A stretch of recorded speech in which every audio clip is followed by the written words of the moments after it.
বস্তির জামাই কুডুভতি নাটকটির তাহলে কি ৩ নাম্বার পর্বটি আর আপলোড করা হবে না? এতদিন যাবৎ কেন নাটকটি আপলোড করা হচ্ছে না আজকের এই ভিডিওতে জানতে পারবেন। তাই আপনি যদি জানতে চান এই পর্বটি কবে আসবে এবং কেন এই পর্বটি আসতেছে না, আজকের এই ভিডিওটি একদমই টানাটানি করবেন না। তো ভিউয়ার্স, প্রথমে বলা যাক যে এই নাটকের আগামী ৩ নাম্বার পর্বে তবে কি এবার নিহান রাইসাকে বিয়ে করবে নাকি শাবনীকে বিয়ে করে ফেলবে? আপনাদের কি মনে হচ্ছে? হ্যাঁ গাইস, আগামী পর্বে কি ঘটতে চলেছে এবং কি আগামী ৩ নাম্বার পর্বটি কবে প্রচার হবে এবং এই পর্বে কে কে থাকবে সকল কিছু জানতে পারবেন আমাদের আজকের এই আপডেট ভিডিওটির মাধ্যমে।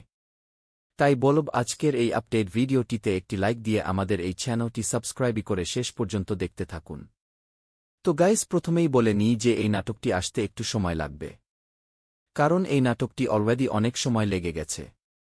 কারণ এই নাটকটির সময় লাগবে হলো এই নাটকের যেই মেইন নায়ক নিয়ে আছে না, মানে যার নাম হলো গিয়ে রাইসা। ও কিন্তু এই নাটকে আসলে শুটিং করতে পারতেছে না। ও কিন্তু আনারা বর্তমানে জানেন অনেকেই যে দুনিয়া